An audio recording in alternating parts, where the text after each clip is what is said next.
Here on Bere Island, the climate has become positively balmy, almost tropical.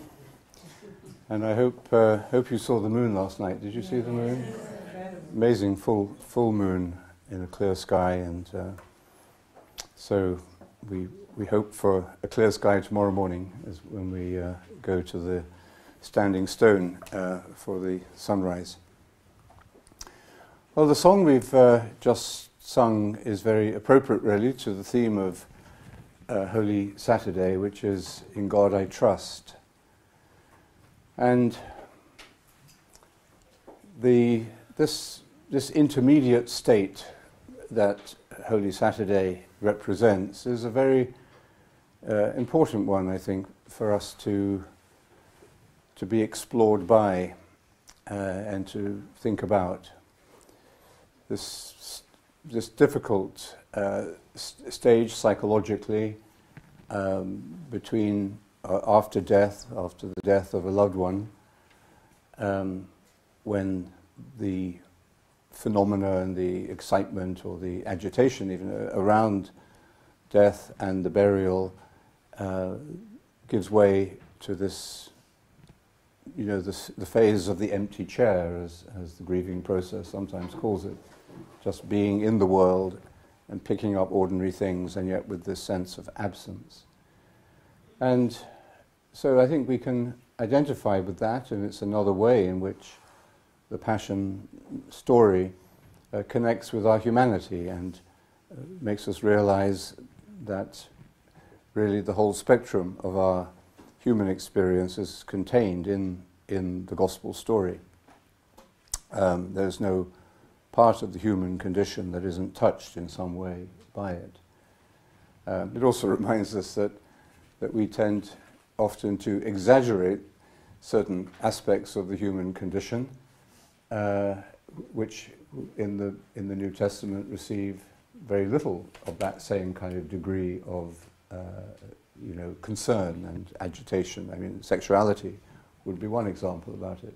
We're pretty hung up, at least in the Western culture, on sexuality, but if the Gospels were being written today, about 2/3 of it would be about sexuality. Well, we don't see much about all our sexual issues in the New Testament. There are deeper, unifying issues. So I think we can take a little time in this intermediate day, as we prepare for the vigil tonight, to allow the whole meaning of the story and the wholeness of the story to touch our own particular lives. The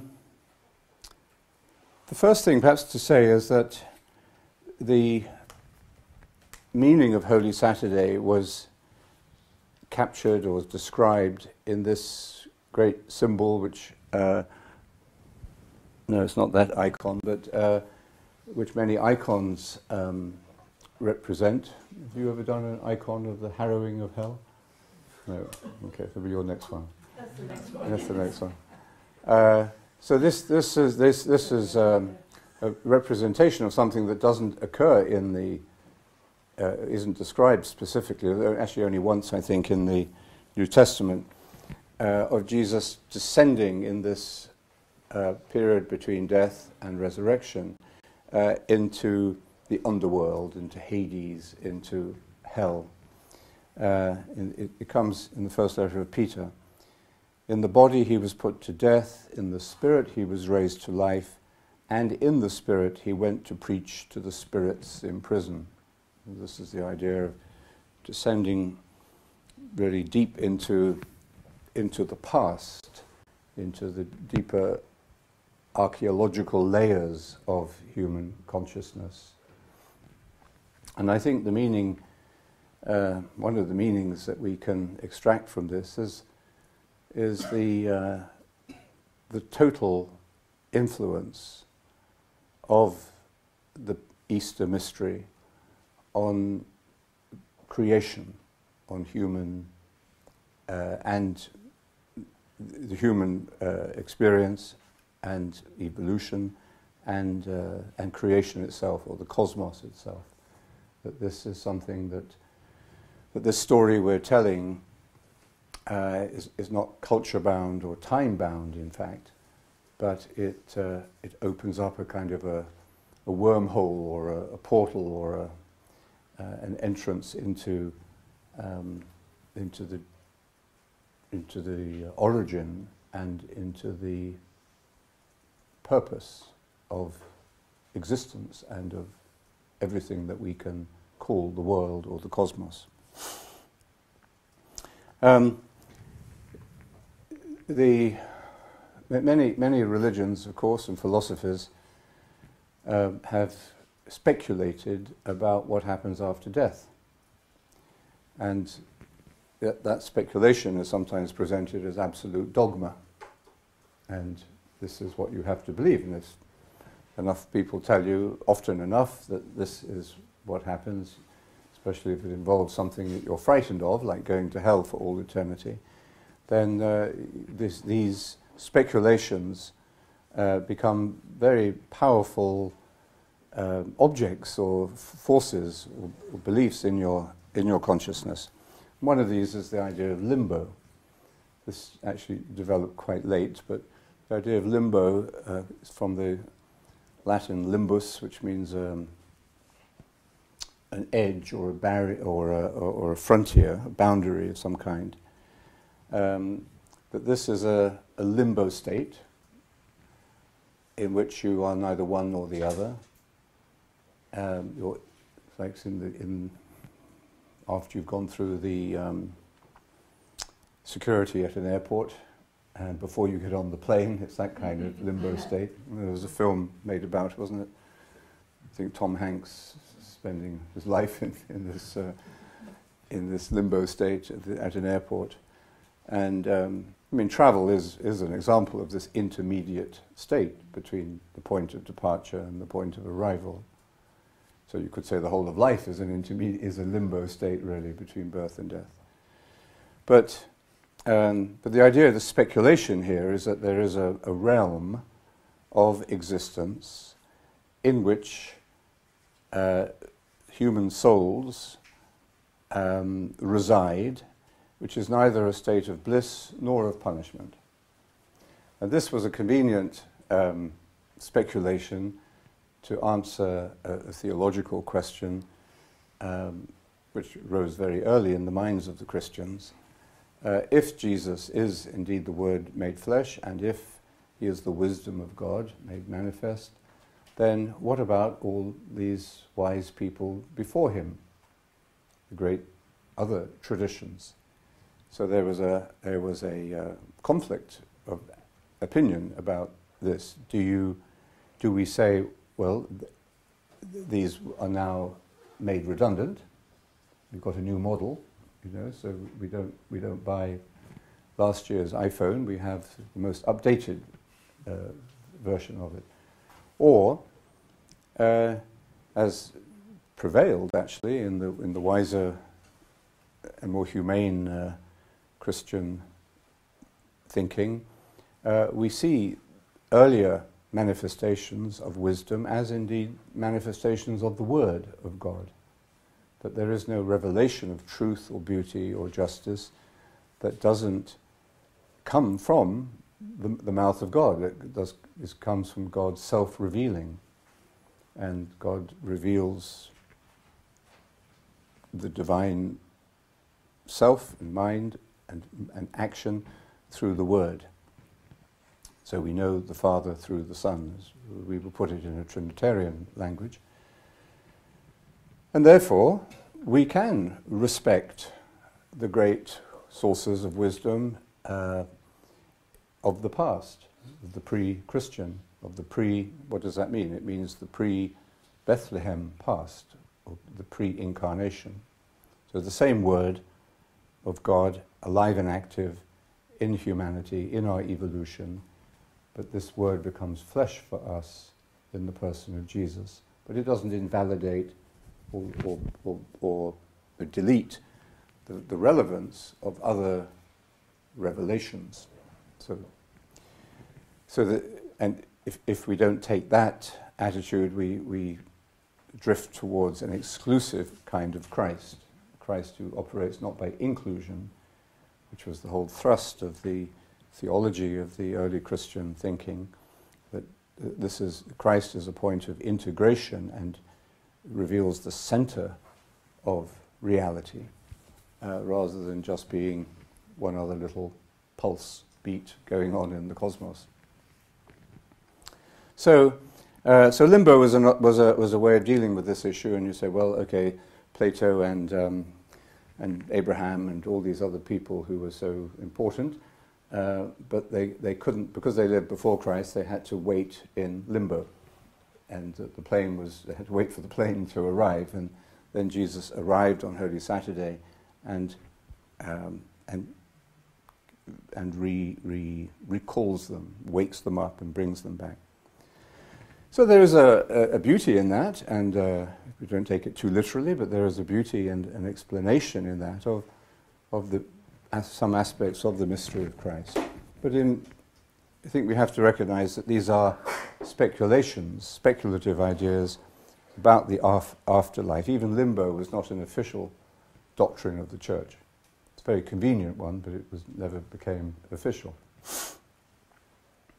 But it allows us to include the wise and the good who died before Jesus, and we might say those who do not know Jesus. And that's what we prayed in those great universal prayers at the Liturgy of the Passion yesterday.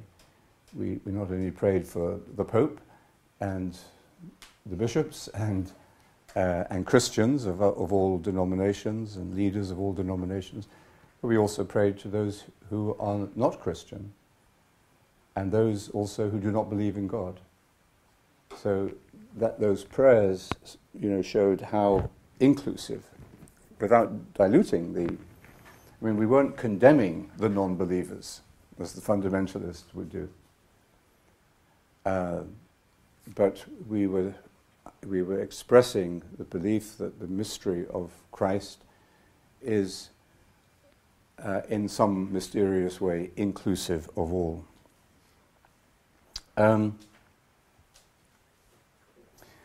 If we stay at this very legalistic, literal, fundamentalist sort of level, then, for example, baptism becomes like getting a visa in your passport.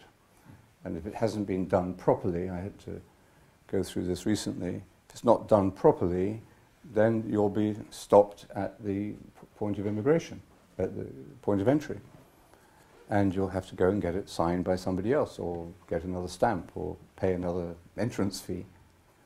So then baptism, the sacrament of initiation, becomes something very legalistic and soulless, really, and rather heartless. And again, it spins off into all sorts of rather esoteric and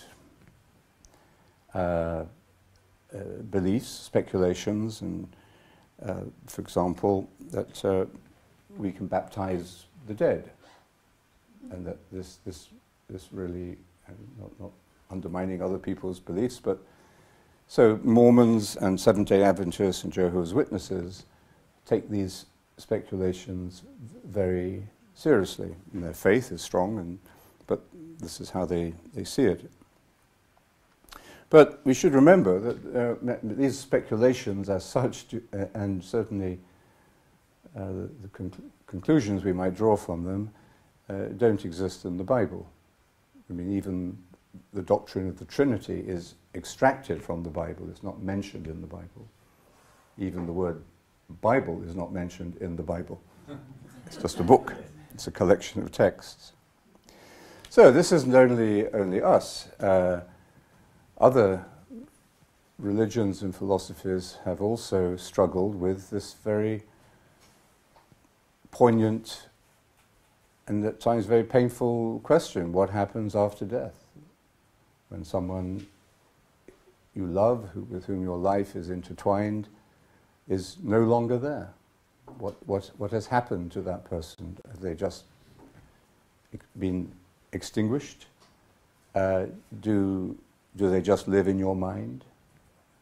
Those are deep concerns, and we see that concern with the meaning of life after death in the very earliest thinking and ritual of humanity. Here on Bere Island there's a wedged tomb from about 5,000 years before Christ, which shows that at a certain point in evolution, human beings took the meaning of death very seriously, and here or at New Grange, of course, we see very clear examples that death was seen as something sacred, something important, and often seen as a transitional state. So these are deep concerns, not only at the individual, personal level or the family level when somebody dies, but for the whole of humanity. So the Buddhists, of course, deal with this question through the idea, and the Hindus, of reincarnation. Well, when you get into the meaning of reincarnation, you realize it's not quite as simple as it sounds. And there are many different theories about it, and many controversial theories even within Buddhist philosophy about the meaning of it, and about the meaning of the intermediate states after life, or between one life and the rebirth process. Islam has a kind of a doctrine of limbo or purgatory. It's called Barzakh, which is this intermediate state between death and the day of resurrection. So the mind works on this mystery of death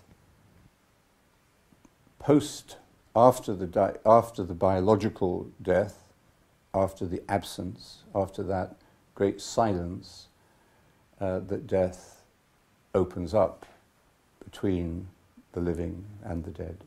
So the mind, understandably, and the feelings, understandably, seek understanding and explanation, or some kind of expression of hope that there is a meaning in this sudden and tragic and painful separation that occurs, this gulf, unbridgeable gulf that occurs between the dead and the living. And you call it spiritualism is, the idea of communion, communicating with the dead is one way of dealing with, that some people find, with that anguish. Although Christianity, and I think would say probably the other major religions, would not advise that, or would discourage people from going that way, because it isn't facing the full reality. It's not facing the fact that there is this gulf, this separation, this silence, which we have to live with, and we have to accept. Maybe the theme of acceptance has been running through the whole of this week, from betrayal onwards. So we can speculate a great deal about what happens in this intermediate state, either between birth and death and rebirth, purgatory, limbo. In Tibetan Buddhism, they have the 6 bardo realms. Bardo means an intermediate state.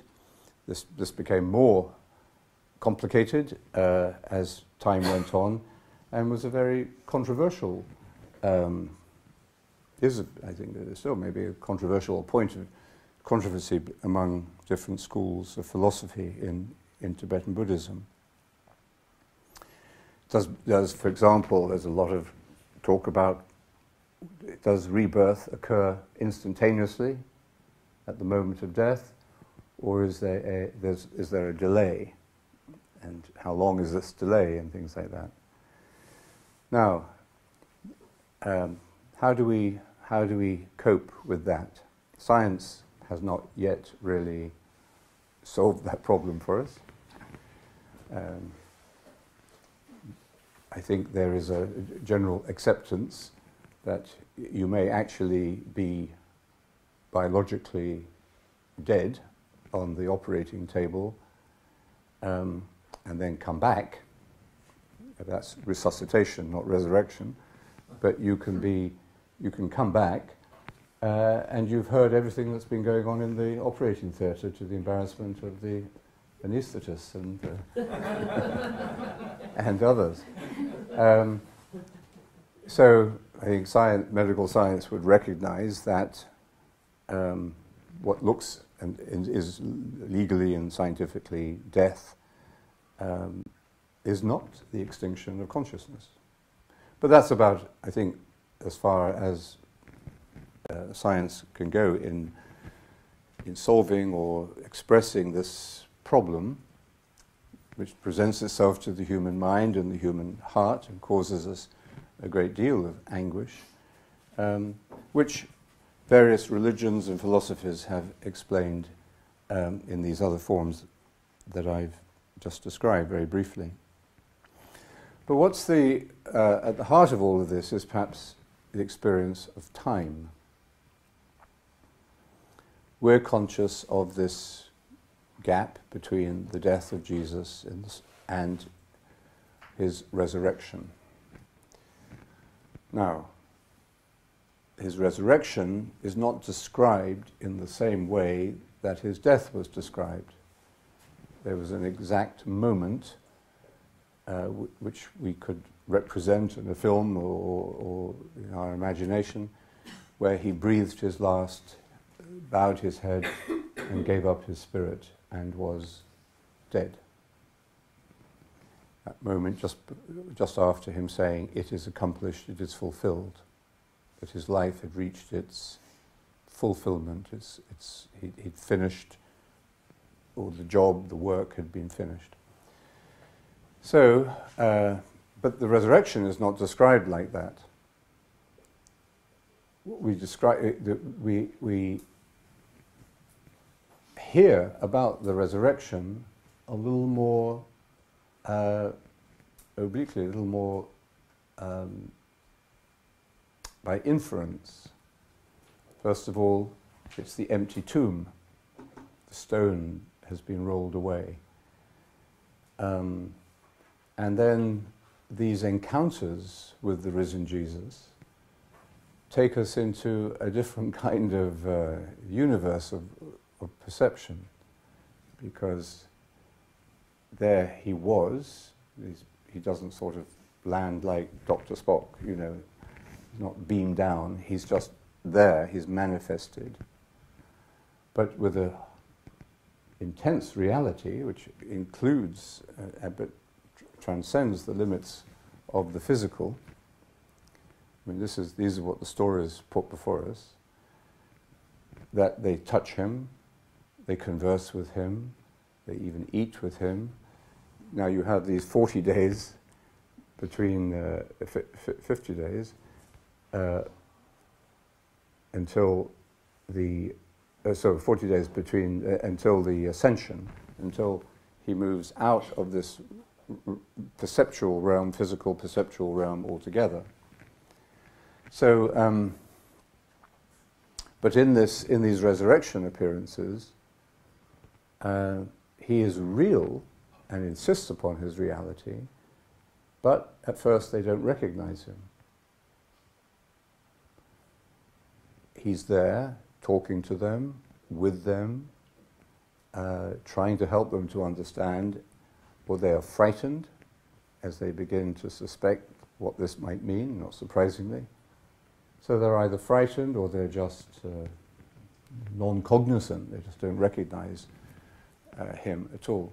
So it's a different, we're in a different space, and we don't see the actual physical moment of resurrection.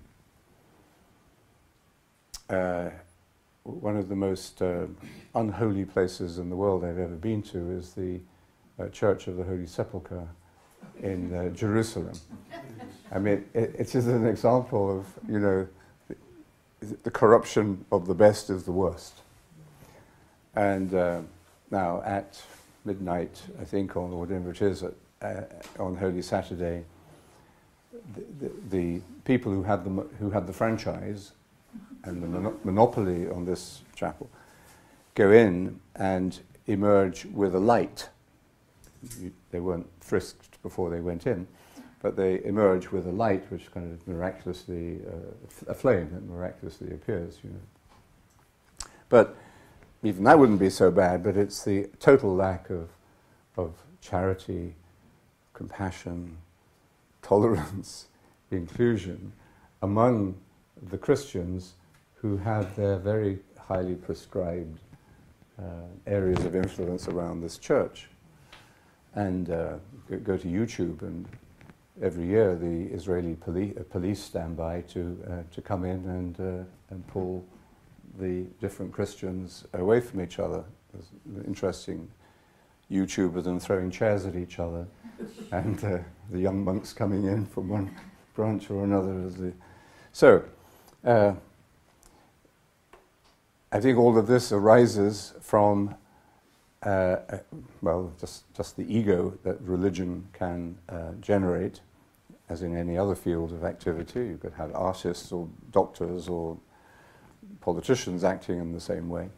So, but it arises from an inability or a refusal to accept the real mystery of time and presence that that the story of the death and resurrection of Jesus introduces us to. It's a mystery. And if we try to reduce the mystery to something definitive, something we can define and imagine and understand and limit, as it were, into our belief system or our legal system, we are going to end up blasphemous. We're going to be blaspheming against the sacredness. And it's, at least we can laugh about that because we can see how absurd it is. But it is a blasphemy, really, against the sacred. So it's a question of time. We have various experiences of time.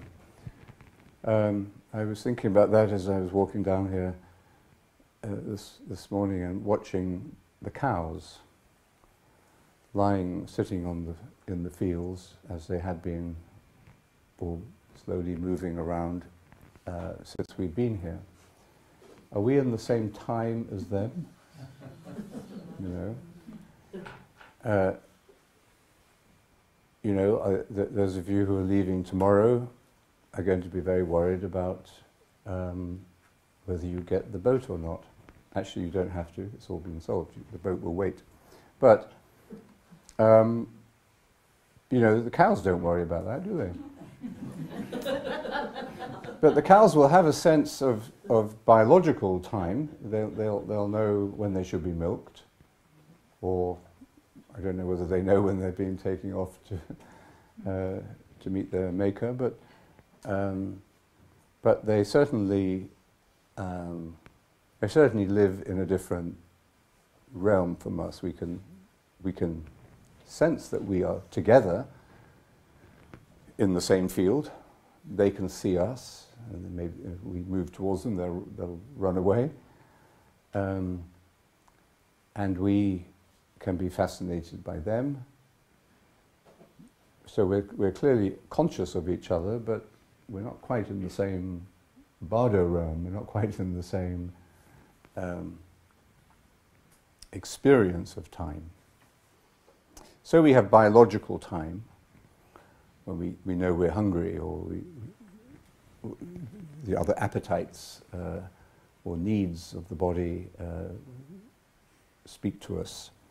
The psychological time, the phases of our lives, these are not chronological time, which of course obsesses us today, that we have to do things, on time,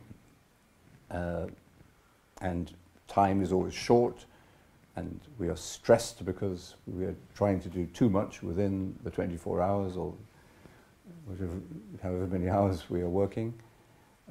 Chronological time has obsessed us and dominated us so much that it actually spoils the quality of our work, the quality of our life, and it upsets the whole balance that we have with ourselves and the other kinds of time.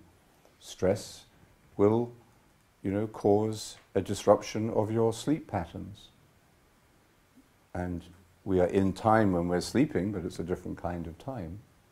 But stress, being over-involved in the chronological experience of time, the watch time,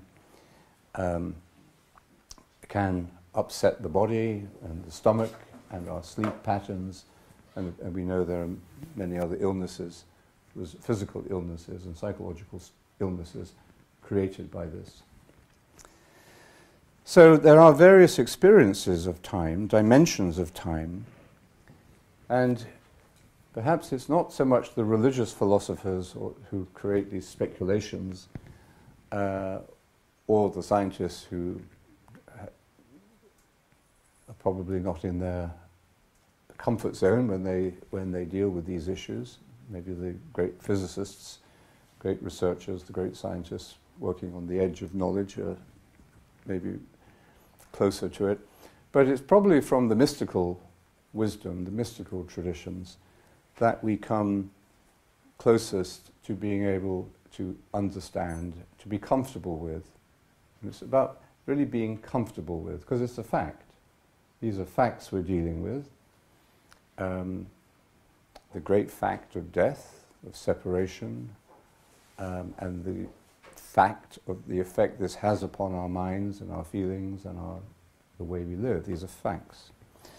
So the mystical tradition is not impractical about this, but it deals with this question in a different way. Rather than coming up with explanations, and why didn't Jesus, or the Buddha for that matter, give us the answers to these questions?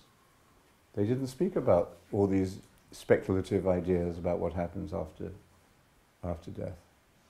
Why? Maybe the question itself is a distraction. The question itself misses the point, or we might say misses the present. The kingdom of heaven, you cannot tell by observation when the kingdom of heaven is going to come, because they asked him.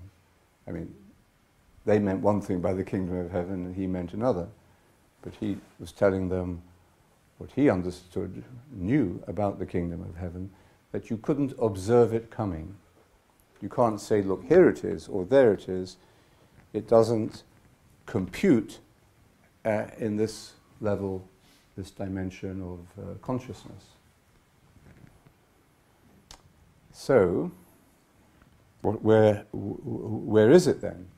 Our materialistic or reductionistic scientism kind of mind would say, well, in that case it doesn't exist, it's just myth. It's just a fantasy, like unicorns or nirvana or heaven or unicorns or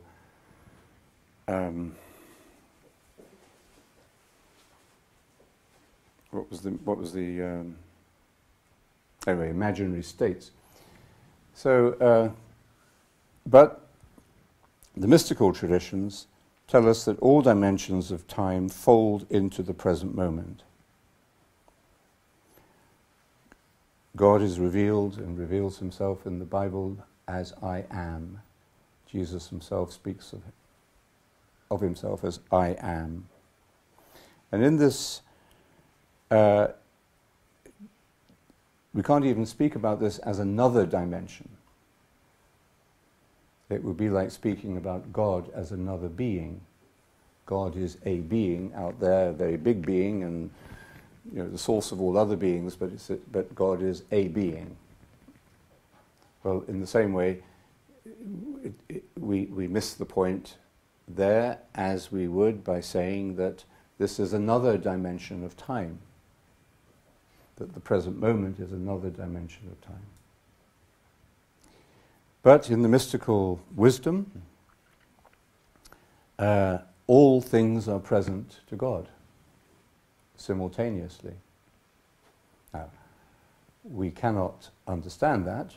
Perhaps now science and physics and cosmologists working today will give us some new metaphors to describe this. I don't say they're going to explain it, but they can give us some very wonderful and helpful metaphors, which I'm sure St. Paul would have used if he had known about them. So we can say then that there is one reality from this mystical intelligence, there is one reality, but there are what we could describe as levels of that reality. So that reality is vaster and yet at the same time more simple than we can imagine. I think our meditation actually can help us to grasp this. When we are meditating most days, we don't have any special experiences. Sometimes you might, and sometimes the meditation is maybe very blissful and very peaceful. The next day or the next session, you may find that the meditation is a complete scrambling of thoughts, anxieties and worries and all the petty, all the minor issues of your life at that particular moment, all your managing of life, all your controlling of circumstances, just flood in upon you and, just flood you. And but much of the time, the meditation is neither one nor the other. It's not excessively agitated. It's not remarkably blissful.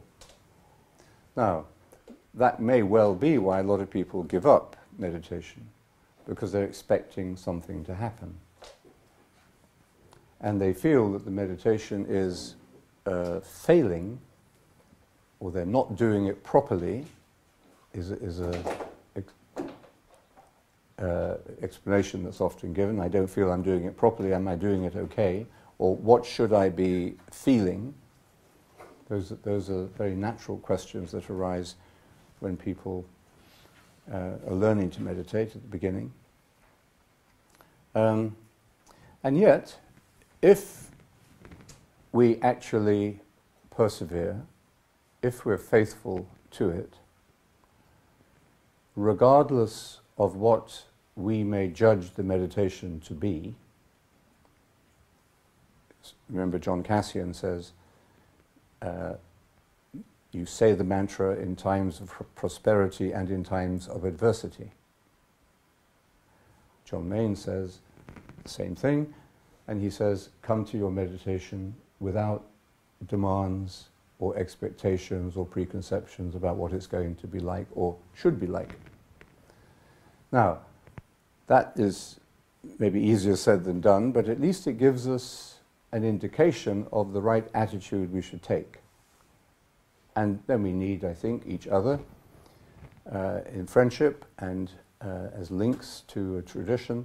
We need each other to keep us focused on that, to keep us coming back to the practice faithfully until we've built up enough experience to be able to understand this from our own experience and to realize that the best teacher is experience. So, but that doesn't happen, immediately. We need to build up that, that faith level, or that degree of faith, that intensity of faith, faithfulness, to the practice before our own experience does become our teacher, or we realize that experience is our teacher. Experience is the teacher anyway, but we don't quite trust that yet because we don't trust ourselves, we don't trust our own experience because we haven't had enough of it yet. So, then we realize that actually even when the meditation may seem to be a failure or not producing any remarkable effects during the meditation, nevertheless a work is being done at a certain level which is out of sight and out of mind. And we can't deny, we may not be able to prove, but we can't deny that there is a link between this practice of meditation, faithfully, and effects in our minds, in our feelings, in our relationships, in our work, and in our relationship to time. One of the things that everybody expects through meditation is that you will have less stress.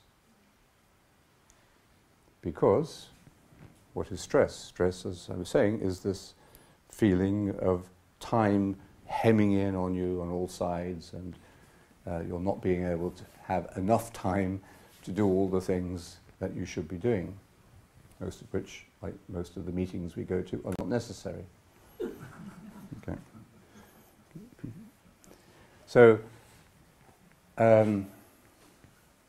so we come to realize, where do we realize it, how do we realize it, that there's a work being done in the meditation, out of sight, out of mind, in a deeper level, not just the unconscious, but in something that we can't put our finger on. Even when we don't see it or feel it, the meditation is working.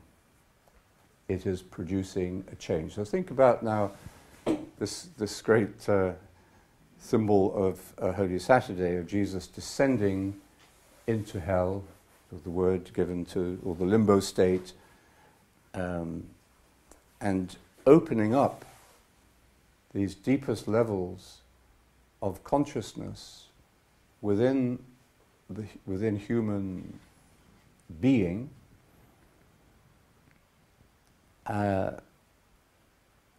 what we might think of as the collective unconscious, but more than that, to the very origin, really, of human consciousness, all of which we have within us. If we're made of stardust, we contain within us, in our bodies, the energies or whatever of the Big Bang. So psychologically, we also contain within us, in our brains and DNA, we contain within us the whole history, not just of humanity, and of all the stages of evolution. Look at the way a fetus develops in the womb, but also of the cosmos itself. So we are, as great religions have recognized in different ways, a microcosm. Now, we don't go around consciously aware that we contain all these previous hominoids or earlier stages of evolution or stages of consciousness. But we do. So we could see then that this may be a way of trying to describe the pervasive influence of the consciousness of Jesus entering into every corner and every level of cosmic reality and of the human reality. our range of consciousness deepens and expands through time, through chronological time, biological time, emotional time. And it also simplifies. This is the peculiar thing. When things get bigger, we normally think that they get more complex. Well, that's certainly true of corporations, maybe of communities. And as things get bigger, they become more complex. But in this level of consciousness, as our consciousness expands, we find that it becomes more simple and more inclusive, and there are less conflicts in our minds as our minds expand, if they truly expand. And what makes them expand or deepen is a contemplative work of consciousness, a contemplative practice. Or, to put it very, basically, a focused work of attention. It is this contemplative work of attention that allows consciousness to expand. It makes us realize that this expansion of consciousness is not passive. We engage in the work of our own evolution, in a sense even of our own creation. That is what prayer is. And it's why meditation can be seen as an act of faith. For the Christian, our way of trying to express this is through the mind of Christ. Who has understood these mysteries? Who has understood the mind of the Lord? St. Paul says in first letter to the Corinthians, but we have the mind of Christ. Or the letter to the Philippians, let this mind be in you which was in Christ Jesus, which was also in Christ Jesus. The mind of Christ combines the mind of God and the evolving mind of human consciousness. This confounds our understanding because it puts together the limited and the limitless. How can you pour an infinite amount of Guinness into a pint glass? You just well, that's the answer, actually. Yes. Just you keep drinking, you keep enjoying it. Thank you very much. So this is, I think, some ways of understanding the opportunities presented by Holy Saturday. First of all, there is the patience, the waiting in hope. It says in the Mass, waiting in joyful hope. And it's waiting with a kind of openness that was described by the English poet Keats when he was looking out of the window one day and he was watching a bird in the garden. And in that moment he came to a realization that this is a state which is in a sense the highest state. And he describes it like this: when we are capable of being in uncertainties, mysteries and doubts without any irritable reaching after facts or reasons. That we are able to be in the state of being in uncertainties, mysteries and doubts without irritable reaching after facts and reasons. And it is this state of mind which gives us the ability to perceive and to think, to know outside the box or outside our preconceived capacities.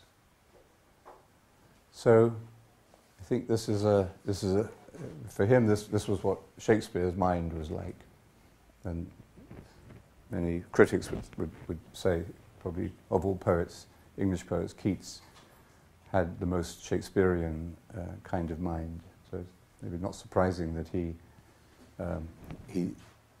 could see this. So the first thing about Holy Saturday maybe is to wait in patience, in a hopeful, joyful patience.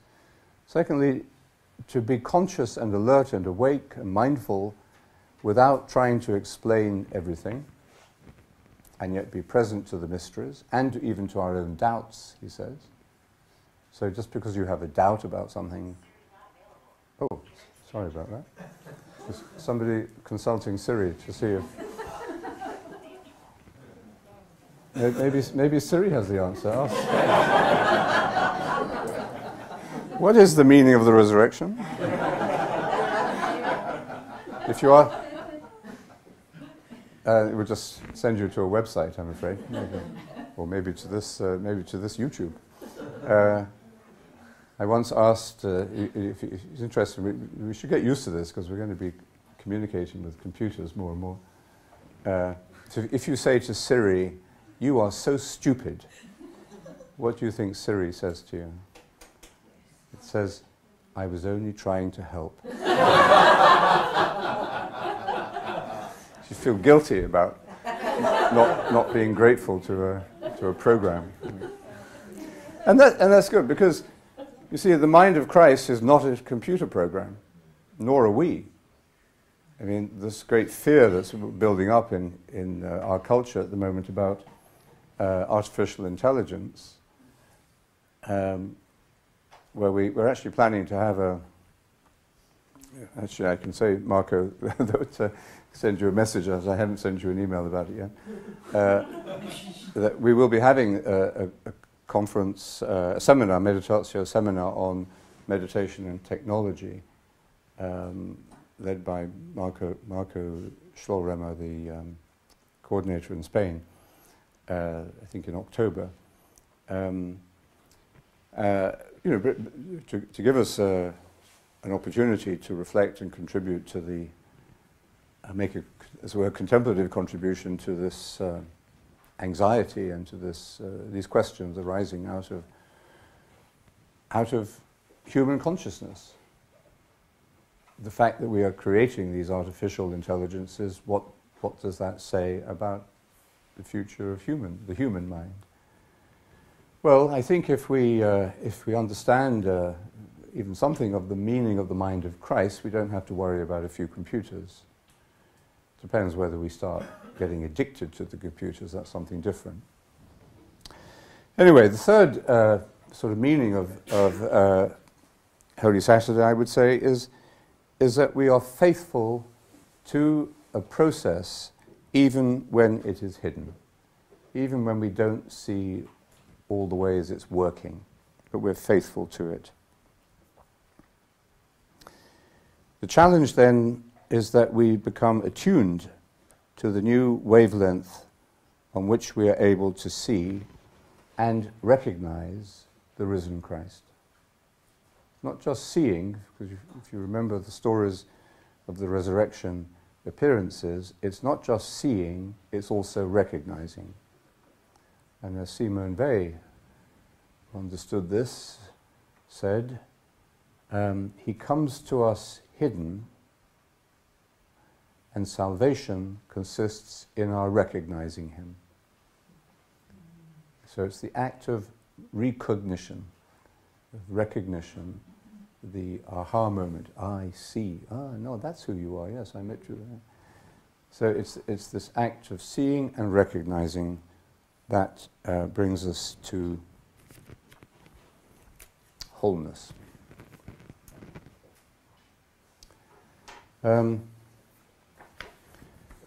The second reading from the office of readings today is from an ancient homily for Holy Saturday, I think a 2nd century author. And it's a very amazing,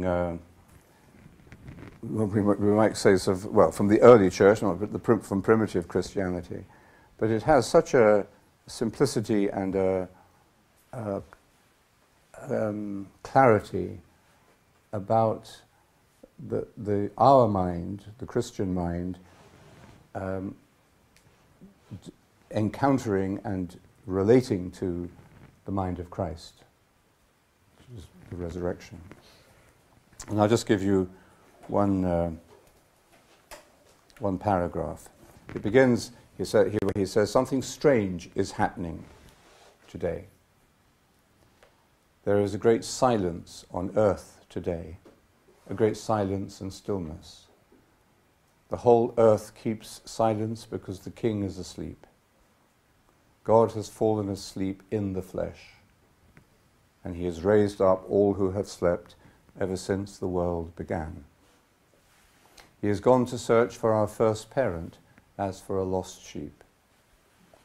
Greatly desiring to visit those who live in darkness and in the shadow of death, he has gone to free from sorrow the captives Adam and Eve, he who is both God and the son of Eve. And he said, the Lord approached them bearing the cross, the weapon that had won him the victory. At the sight of him, Adam, the first man he had created, struck his breast in terror and cried out to everyone, "My Lord be with you all." Christ answered him, "And with your spirit." In the liturgy here. Then he took him by the hand and raised him up, saying, "Awake, O sleeper, and rise from the dead, and Christ will give you light." And this is the amazing paragraph. I am your God. So this is Christ speaking to us, because we're all in limbo as well. Right? So I am your God, who for your sake have become your son. Out of love for you and for your descendants, I now, by my own authority, command all who are held in bondage to come forth, all who are in darkness to be enlightened, all who are sleeping to arise. I order you, this is the great Renaissance pictures of the resurrection. Jesus is in absolute command. I order you, O sleeper, to awake. I did not create you to be held a prisoner in hell. Rise from the dead. So it's Christ telling us to rise from the dead, to come out of our bondage. For I am the life of the dead. So what does death mean? If the dead have life, he is the life that can raise us from our own deathly state. Rise up, work of my hands. So he has our DNA. He is of one flesh with us. Rise up, work of my hands, you who were created in my image. Rise, let us leave this place. So let's get out of hell and move up to the highest level of reality. Rise, let us leave this place, for you are in me, and I am in you. Together, we form only one person, and we cannot be separated. So it goes on, but that, I think, is the great pivotal point of the story we've been looking at. Let us leave this place. So he is risen. He is not here. He's not here in the empty tomb. So the resurrection is a beginning of a new journey. So rise, let us leave this place. In other words, we begin to live this life, but in a new way. For you are in me and I am in you, the great prayer of Jesus at the Last Supper. You are in me and I am in you, and together we form one undivided person. And we cannot be separated. And that's the hope and the reassurance of the resurrection, that this, not just, and we can only see him, recognize him, within that undivided unity that we have with him. We can't objectify him. We can only truly see him because he is inseparable from us and one with us. Good.